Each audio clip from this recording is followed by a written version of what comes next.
अस्सलाम वालेकुम। आज हम बात करेंगे अफ़गानिस्तान और पाकिस्तान के कुछ हिस्सों में रची एक ऐसी रवायत की जो सुनने में अजीब लगती है, लेकिन इसके पीछे एक गहरी समाजी हकीकत छुपी है। ये है बच्चा पोश। तसव्वुर करें, एक लड़की जो बचपन से लड़के के लिबास में रहती है, लड़कों की तरह खेलती है और लड़कों की ही तरह ज़िंदगी गुजारती है। लेकिन क्यों? क्या वजह है कि कोई ख़ानदान अपनी बेटी को लड़का बनाता है और उसके पीछे जो कहानी है वो कितनी दिलचस्प या फिर कितनी तकलीफ़देह होगी?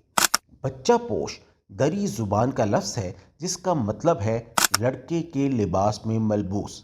ये रवायत अफ़गानिस्तान में सदियों से चली आ रही है। इसमें एक लड़की को लड़के के तौर पर पाला जाता है।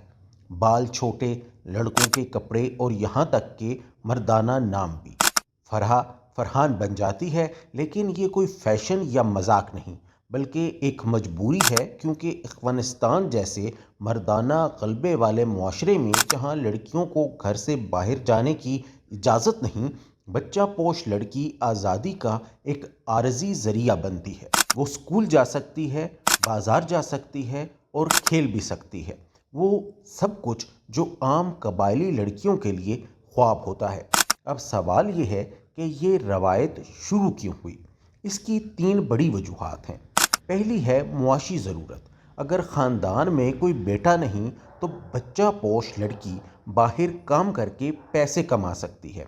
मिसाल के तौर पर काबुल में सनाम नामी लड़की अपने वालिद के साथ मास्क बेचती थी। दूसरी वजह समाजी दबाव। अगर बेटा नहीं तो ख़ानदान को शर्मिंदगी का सामना करना पड़ता है।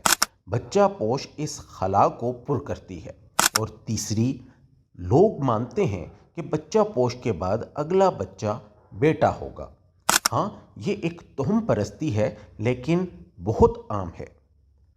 लेकिन ये सब इतना आसान नहीं। बच्चा पोश बनना एक लड़की के लिए आज़ादी के साथ साथ बहुत बड़ा चैलेंज भी है। जेनी नोटबक, जिन्होंने the underground girls of Kabul लिखा था, कहती हैं कि जब ये लड़कियां बलूगत को पहुंचती हैं तो इन्हें दोबारा लड़की बनना पड़ता है। आज़ादी छिन जाती है और वो घर की चार दीवारी में कैद हो जाती हैं।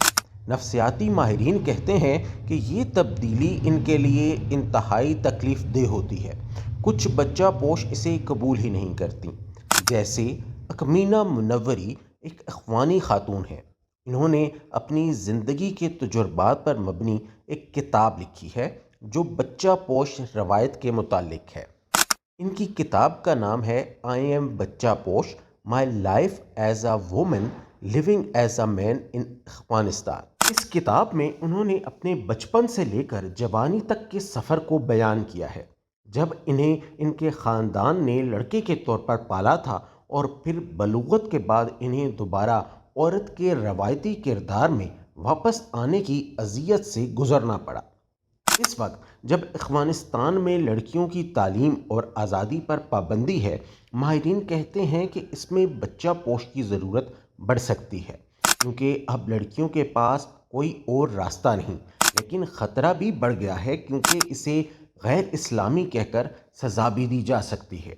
एक अंदाज़े के मुताबिक काबुल और नंगरहार में 7% ख़ानदानों में बच्चा पोश रही हैं। ये कोई छोटी तादाद नहीं।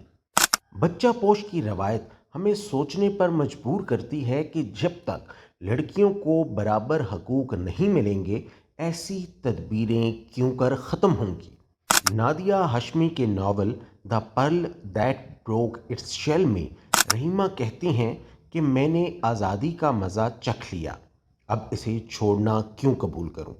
ये सवाल हम सब के लिए है। आपको क्या लगता है, क्या ये रवायत आज़ादी है या ज़हनी कर्ब की वजह? ज़रूर बताइए।